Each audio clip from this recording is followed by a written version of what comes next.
The world has a word for people like you. Gifted, perceptive, emotionally intelligent.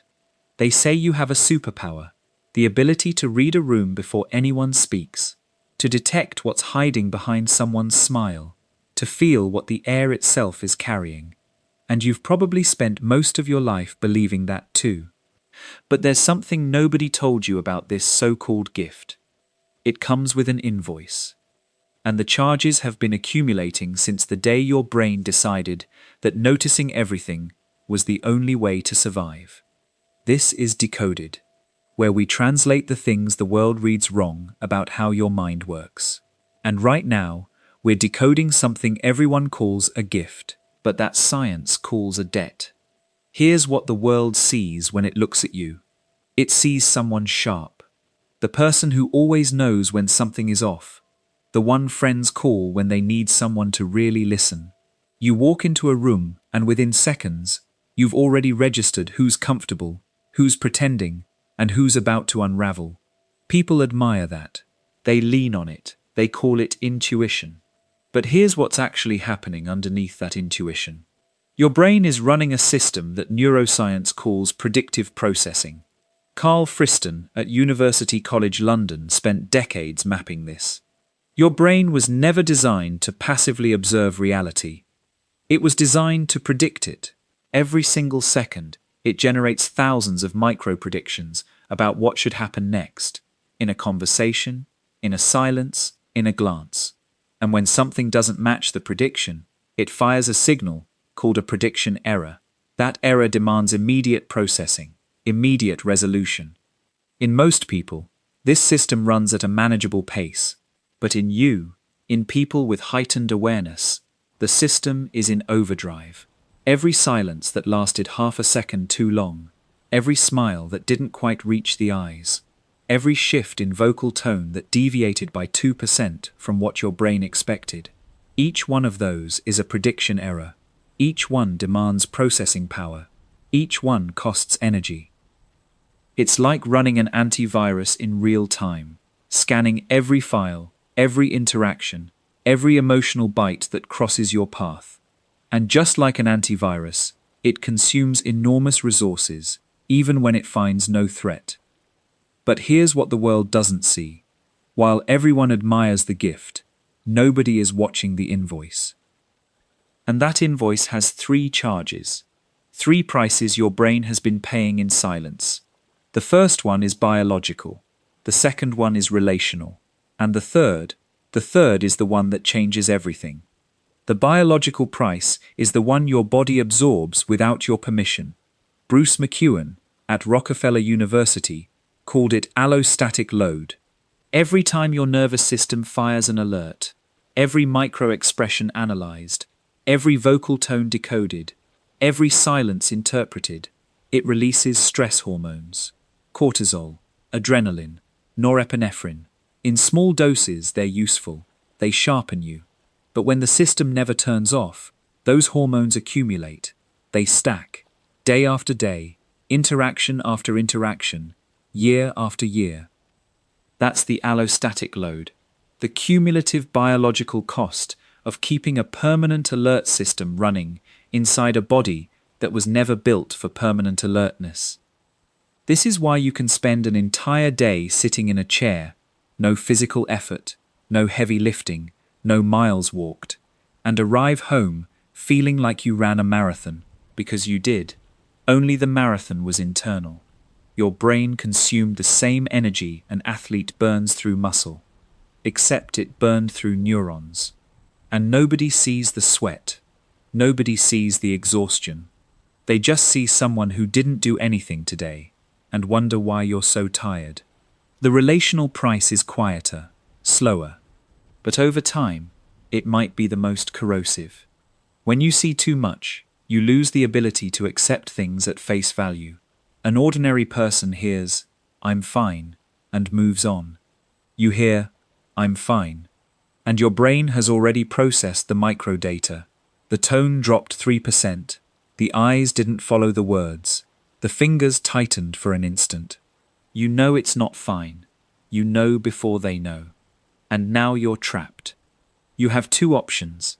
Pretend you didn't see it, and carry the weight of knowing without acting, or say something, and be called too intense, too much, too sensitive. Either way, you pay. Over time, this hyper-reading erodes something precious. Not the innocence of childhood, the innocence of trust. The simple, effortless ability to take words at their surface without excavating the layers beneath them. You start second-guessing every interaction. Not because you're paranoid, but because your brain keeps proving to you that the surface is never the whole story. If what you're hearing right now feels like someone finally put words to something you've been carrying alone, subscribe to Quiet Psychology, because the third price is the one nobody ever talks about, and it might be the most important one. The existential price, the one that doesn't show up in blood tests or arguments, the one that steals something so fundamental you might not even realize it's gone until someone points it out. It steals your presence. Dr. Dan Siegel developed a concept called the window of tolerance, the range within which your nervous system can process emotions without dysregulating. Inside that window, you think clearly. You feel without being swallowed. You are present. Outside that window, you either tip into hyperactivation, anxiety, restlessness, a compulsive need for control, or you collapse into hypoactivation, shutdown, numbness, disconnection. For people who perceive everything, the window is narrow, painfully narrow, and life becomes a permanent balancing act on a tightrope, with the abyss of overwhelm on one side and the void of shutdown on the other. But the deepest cost isn't the exhaustion, it isn't even the loneliness. It's that you are so busy monitoring, translating, and predicting that you are never fully inside the moment. You're always one step behind it, watching from the outside. Even in the good moments, a dinner with friends, an embrace, a quiet afternoon in the sun, half of you is there, and the other half is backstage, analyzing whether the joy is real. And this is where the decoding reveals something that might change how you see yourself entirely. Because the world doesn't just misunderstand the cost, it actively repeats 3 myths that keep you locked in the cycle of exhaustion, and each one needs to be dismantled. The first myth: you should be grateful for being so perceptive. Here's the truth: gratitude does not cancel biological cost. You can be grateful for the gift and still be destroyed by it. Telling someone who is carrying allostatic load to be grateful is like telling a firefighter to be grateful for your strength while the building is collapsing on top of them. Gratitude does not prevent fatigue, and fatigue does not mean ingratitude. These are not opposites. They coexist, and until you stop treating the price as a character flaw, you will keep paying it in silence. The second myth: you're too intense for people. Here's what's actually happening. You're not too intense. You are translating, in real time, a language that most people don't even know exists. When you confront someone with something they didn't realize they communicated, they recoil, not because you're too much, but because you just made visible something they preferred to keep invisible. The problem was never your intensity. It's the depth that others aren't equipped to follow. And confusing your clarity for aggression is the world misreading the translator, not the translation. The third myth: if it exhausts you so much, just stop paying attention. Asking someone with hyper-awareness to stop paying attention is like asking someone with perfect pitch to stop hearing music. It is not a choice. It is neural architecture. Your predictive processing system, Friston's framework, runs automatically, beneath conscious awareness. You don't decide to scan the room. Your brain does it before you even realize, before you choose, before you consent. The solution was never to see less. It is to learn to carry less of what you see. So if you can't turn it off, what can you actually do? First, and this matters, hear this clearly: you are not broken. You are not too much. You do not need to apologize for perceiving what you perceive, but you do need to stop paying a price that nobody asked you to pay. The world benefits from your perception, but you are the one who receives the invoice, and it is time to renegotiate the terms. If you are this person, here are 3 renegotiations. The first is a renegotiation of attention. Not every prediction error needs to be resolved. When your brain detects something off, a strange tone, an unexpected silence, ask yourself, does this belong to me? Was I invited to solve this? If the answer is no, give your brain permission to register without processing. You can see without carrying. Noticing is not the same as absorbing. The second is a renegotiation of the body. Your allostatic load needs discharge. Not generic self-care, real nervous system discharge. 10 minutes of absolute silence. No stimulus, no screen, no music. Or physical movement that requires 0 cognitive processing.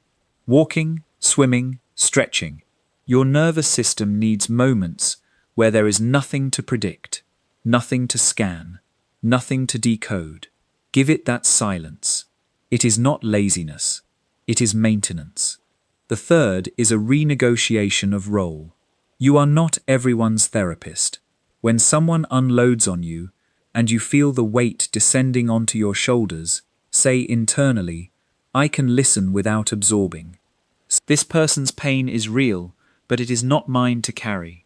You can hold space without holding the weight. Those are 2 very different things. And if you love someone like this, if there is a person in your life who arrives home exhausted from a day that looked effortless from the outside, do not say, but you were just sitting there all day. Say this instead, I know your day was heavier than it looks. You don't have to explain it to me, just rest. That sentence is more powerful than any advice, because it says, I see what's invisible to everyone else. I see you. Imagine you were born with the ability to translate a language that nobody else hears. Every room you enter, every conversation, every silence, you hear what is being said in the invisible language. The tension no one verbalized, the fear disguised as a smile, the loneliness wearing the costume of I'm fine. You translate all of it, constantly, without pause. And nobody knows. Nobody sees the work. Nobody notices that while they are simply talking, you are simultaneously translating in 2 languages, the one everyone hears and the one only you perceive. The price of being the translator is that you are never just in the conversation, you are always working. But here is what no one ever told you. You can keep translating, because that is part of who you are, but you don't have to deliver every translation. Some you can simply hold. Let pass. Acknowledge that you heard, and choose not to act. Because the rarest gift is not seeing what others don't see. It is seeing everything, and still finding a way to rest.